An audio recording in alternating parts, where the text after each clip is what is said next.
Nós estamos de volta e vamos agora assistir a entrevista que o seu Dick Degueus, presidente lá do Parque Histórico de Carambeí, concedeu ao Márcio Miranda no Espaço Coptur. Como falei aí no início do programa, ontem eu estava completamente sem voz e não fui impedido totalmente de fazer a entrevista. Aí o nosso amigo Márcio Miranda nos deu uma mão muito importante e fez a entrevista com o seu Dick. Vamos acompanhá-la.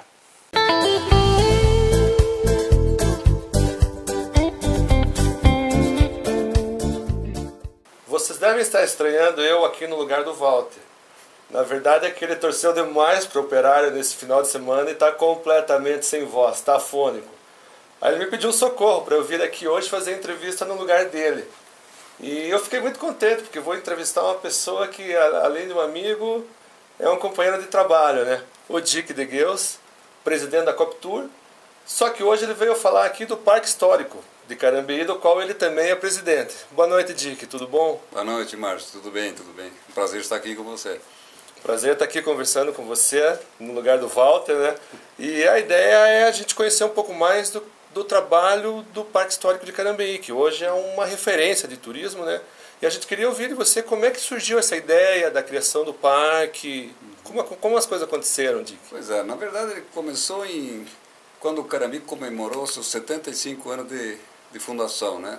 Quando os primeiros imigrantes chegaram em 1911, e em 86 comemoramos os 75 anos, aí a gente descobriu que nós não tínhamos nenhum acervo, não tínhamos nem um pouco da história, né? Estava na hora de pegarmos e resgatarmos um pouco da história da imigração.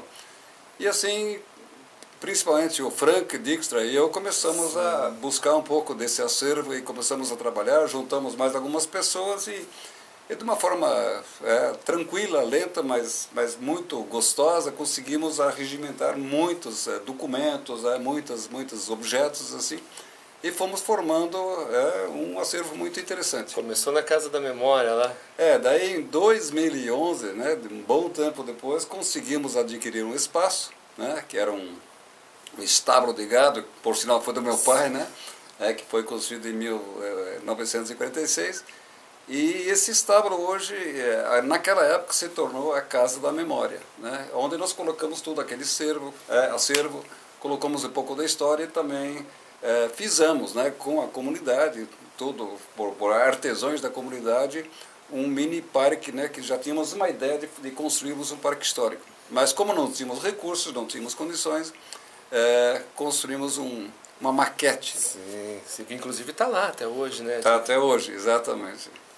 E assim, da hora que vocês bateram a ficha, não, vamos construir o Parque Histórico, quanto tempo levou até ser inaugurado? Que eu sei que foi inaugurado na época do centenário, né? Pois é, o parque foi inaugurado 10 anos depois de nós termos inaugurado a Casa da Memória.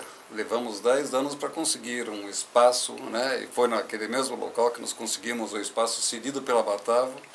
E somente em 2011 conseguimos então realizar esse nosso grande sonho, né, de termos um parque histórico que contasse toda essa história dos imigrantes holandeses que vieram, depois vieram algumas outras etnias também, alemães principalmente, que formaram a colônia, naqueles tempos se chamava de Colônia de Carambeí. Sim.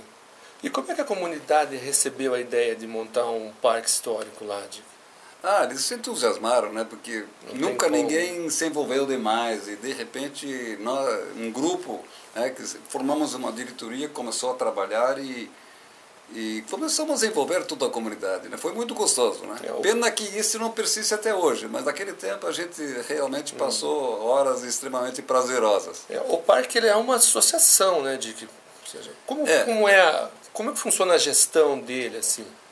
Nós criamos em 2010, aliás, no ano 2000, ou 1999, uma associação Parque Histórico, né? E formamos uma diretoria, né, com aquela época com 9 pessoas, e esse grupo realmente se envolveu e conseguiu arregimentar mais pessoas da comunidade, e graças a essa participação foi possível construirmos o parque. Ou seja, a participação da comunidade ali foi fundamental, né? E até hoje né? Porque volta e meia nós temos eventos lá e a comunidade se envolve, participa, isso aqui é muito importante. E hoje, Dick, como é que está o parque? Qual é o número de visitantes mensais que vocês recebem lá? Nos últimos 2, 3 anos, Márcio, nós temos recebido em torno de 50 mil pessoas por ano, né? E isso aqui já está ficando bastante interessante. O parque hoje já é uma referência dentro do estado do Paraná e a gente fica muito orgulhoso, né? Que conseguimos, então, através do parque, termos uma participação no turismo e também mostrarmos um pouco da história, principalmente para as crianças e para a juventude do nosso estado, da nossa região. E nós temos dessas 50 mil pessoas, talvez, eu não tenho certeza, mas em torno de 30, 40 mil são crianças e estudantes. Né? Que vocês recebem grupos agendados de escolas? Agendados, principalmente. As crianças sempre de escolas, né? Não só de Carambi, como de toda a região, de Ponta Grossa, de Castro, Piraí, de Curitiba, inclusive, vêm muitas crianças também. Bacana. E explica um pouco para o público do Girando o Mundo como é que funciona a visitação no parque. O que o visitante vai encontrar lá? Bom, em primeiro lugar, ele vai encontrar um pouco da história da migração holandesa, né? Esse foi o objeto básico da criação do Parque Histórico. E com o tempo, nós começamos a agregar outros assuntos, outras questões assim que são de importância, principalmente com relação ao crescimento da região dos Campos Gerais, né, como um todo. O cooperativismo, né, tem um papel fundamental. Nós falamos muito sobre o associativismo, o cooperativismo, sobre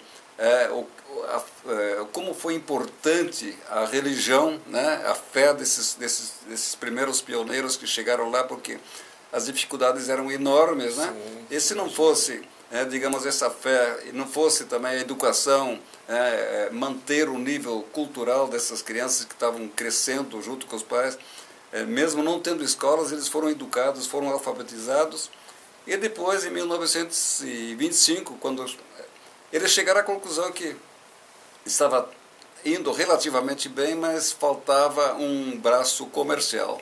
Aí surgiu a ideia da cooperativa. Então se criou lá em Carambi a primeira cooperativa de produção do Paraná. A Batavo. Que daí em 1928 recebeu o nome da Batavo.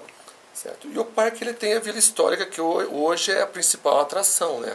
E a vila, de uma certa maneira, ela representa como era a vila quando os primeiros imigrantes chegaram. Exatamente. Essas construções que estão na Vila Histórica, elas representam as primeiras construções que foram feitas em Carambi. Todos de madeira, a primeira fabriqueta de queijo, a primeira escolinha, a primeira chacrinha, né, com uma casa, um estábulozinho, um cantinho para guardar os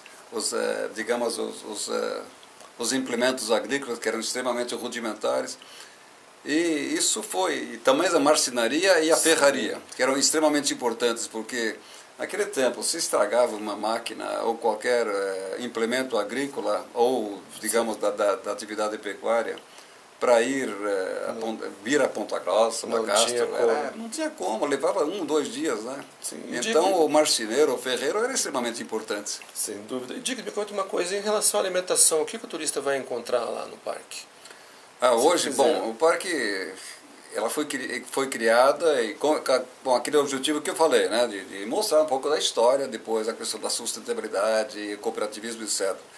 Depois nós começamos também a trabalhar na questão da gastronomia. E que tipo de gastronomia? A Holanda sempre foi conhecida pelas suas tortas, né? E Carambi também, na região dos Campos Gerais, já era conhecido um pouco pelas suas tortas, que eram muito famosas. E aí criamos um ambiente, né, dentro do parque para vendermos e oferecermos tortas aos visitantes. Isso foi de uma importância muito grande, porque hoje grande parte dos visitantes do parque vem em função das tortas. Que são maravilhosas, né? Para quem não experimentou, não sabe o que está perdendo. E diga quais são os dias e horário de funcionamento do parque? O parque funciona de terça a domingo. O único dia que ele não funciona é a segunda-feira.